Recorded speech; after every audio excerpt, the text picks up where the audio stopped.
मंगलापुर नाम का एक छोटा सा गांव था। उस गांव में कुछ दिनों से एक डरावने भूत का आतंक छाया हुआ था। वे भूत कोई आम भूत नहीं था। उसके पास आरी, ब्लेड और चाकू जैसे खतरनाक हथियार थे। इसीलिए रात के 12 बजे के बाद कोई भी गांव वाला अपने घर से बाहर निकलने की गलती नहीं करता था। अगर कोई गांव वाला आधी रात के समय घर से बाहर निकल भी गया तो वो डरावना भूत अपनी चमकदार आरी से उस आदमी के टुकड़े करके फेंक देता था। सभी गांव वाले उस आरी ब्लेड वाले डरावने भूत से बहुत ज्यादा डरे हुए थे और जैसे ही रात के 12 बजते वे सभी गांव वाले अपने घरों में घुसकर खिड़की दरवाजे बंद कर लेते थे। एक रात भूत अपनी आरी हाथ में लिए पूरे गांव में घूम रहा था और बोलता है, इन गांव वालों को क्या लगता है कि ये सब अपने घरों में छिपकर बैठ जाएंगे और मैं इनका कुछ भी नहीं बिगाड़ पाऊंगा। तभी गांव में रहने वाला मनीष अपना सब्जी का ठेला लिए जल्दी जल्दी अपने घर की ओर जा रहा होता है। आज बाजार में हमारी सारी सब्जी तो बिक गई, पर हमका घर पहुंचने में आधी रात हो गई। बस भगवान, अब आप हमारी रक्षा करना और कछु हो जाए बस रास्ते में हमका वो आरी वाला भूत ना मिले। भूत जोर से हंसते हुए बोलता है,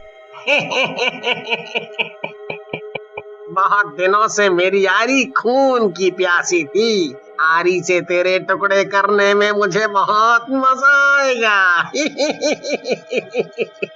ऐसा बोलकर भूत अपनी आरी से मनीष को काट डालता है और उसके टुकड़े करके गांव में फेंक देता है। फिर अगले दिन रात के करीब 1 बजे एक शराबी नशे में धुत गुनगुनाता हुआ अपने घर की ओर जा रहा होता है। तभी भूत की नजर उस शराबी पर पड़ती है। शराब पीना शरीर के लिए कितना हानिकारक है, ये आज मैं इस शराबी को बताता हूँ। इस शराबी के तो मैं अपनी आरी से एक नहीं बल्कि 36 टुकड़े करके फेंकूंगा। 36। अरे अरे बाप रे, ये भूत कहाँ से आ धमका। अरे इसे देख कर तो मेरा सारा नशा ही उतर गया। अरे रे रे रे रे, ऐसे कैसे नशा उतर गया? अभी पूरा नशा उतरना तो बाकी है।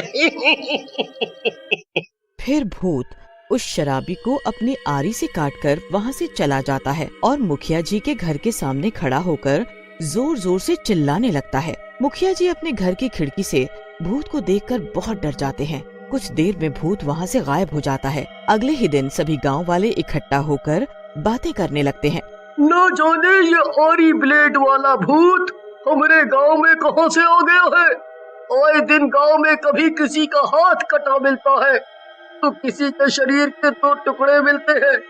अब तो रात होते ही हमका तो चिंता सताने लगती है कि कहीं अगला नंबर हमरा ना हो।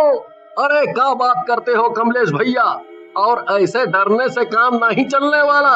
हम गांव वालों को कछु तो करना चाहिए। हम सभी लोगन का गांव में पूजा करानी चाहिए जिससे वो भूत हमारे गांव से हमेशा के लिए गायब हो जाए या जहाँ से आया है वहाँ वापस चला जाए। सभी गांव वाले भोलू की बात से सहमत होकर गांव के पंडित जी से पूजा करवाते हैं। गांव में पूजा करवाने के बाद से गांव में रात को कुछ दिनों से भूत का दिखना बंद हो गया था। इसीलिए गांव वालों के मन में से भूत का डर भी कम हो गया था। अगले दिन सभी गांव वाले अपने अपने खेतों में काम करने के लिए जाते हैं और खेतों में काम करने लगते हैं कि तभी दिन के समय रास्ते में कमलेश की पत्नी मीरा को अपने सामने भूत दिखाई देता है। अरे दैया, ये का हुई गवा, ये भूत इतनी टीक दोपहरी में कहाँ से आ धमका। हाय रे दैया, हमका तो बड़ी डर लागत है रे। अरे हम तो अपने पति देव के लिए खाना लेकर जा रहे थे, पर अब तो हमका लगता है कि कहीं हम ही ना इस भूत का खाना बन जाए। मीरा भूत से डरकर भागती हुई खेतों में पहुंच जाती है और जोर जोर से भूत भूत चिल्लाने लगती है कि तभी भूत भी अपने हाथ में ब्लेड लेकर खेतों में पहुंच जाता है। भूत के डर से सभी गांव वाले अपने अपने घरों की ओर भागने लगते हैं। तभी रास्ते में गांव के लोगों को मुखिया जी मिलते हैं। फिर सभी गांव वाले मुखिया जी से कहते हैं, मुखिया जी, ये आरी वाला भूत तो हम गांव वालों के पीछे ही पड़ गया है। अरे आज तो इसने कमलेश भैया को अपने ब्लेड से काट काट कर घायल कर दिया।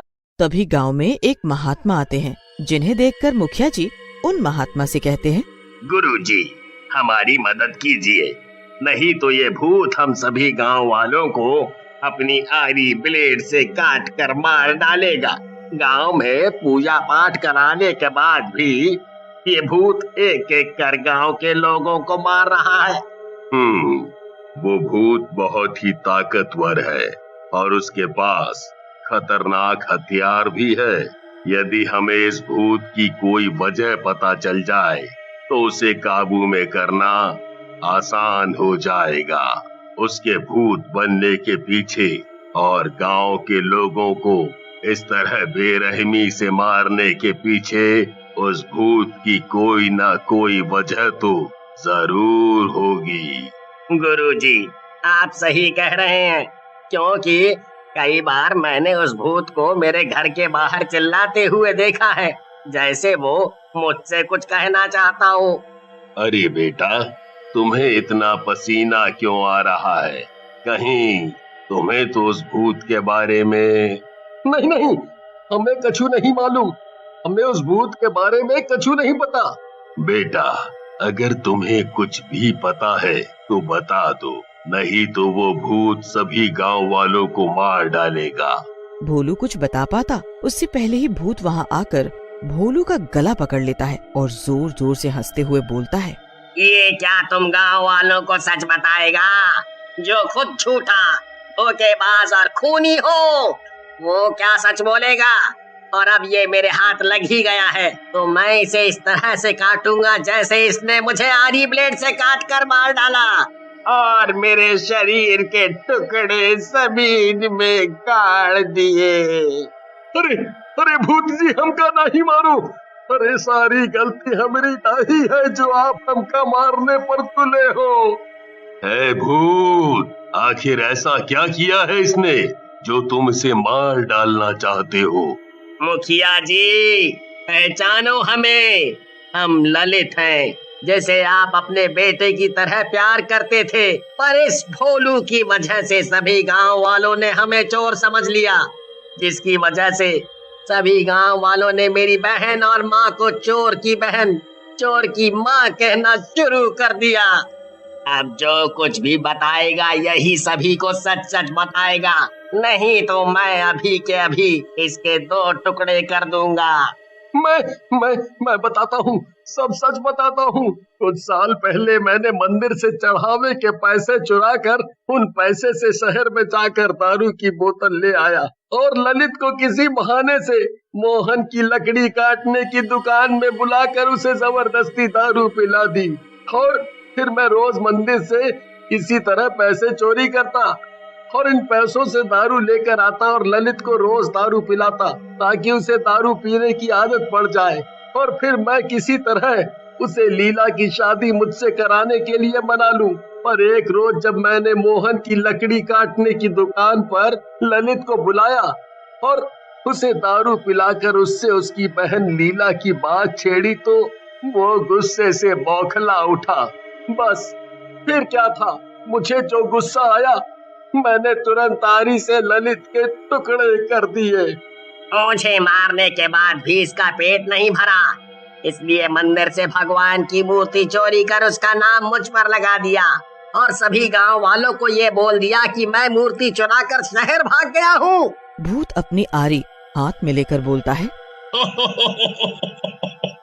अब बताओ मुखिया जी, इस भोलू को क्या किया जाए जिससे मेरे परिवार को गांव में सिर उठाकर रहने का मौका मिले और मुझ आरी ब्लेड से मरे हुए ललित को भूतिया जिंदगी से मुक्ति मिले।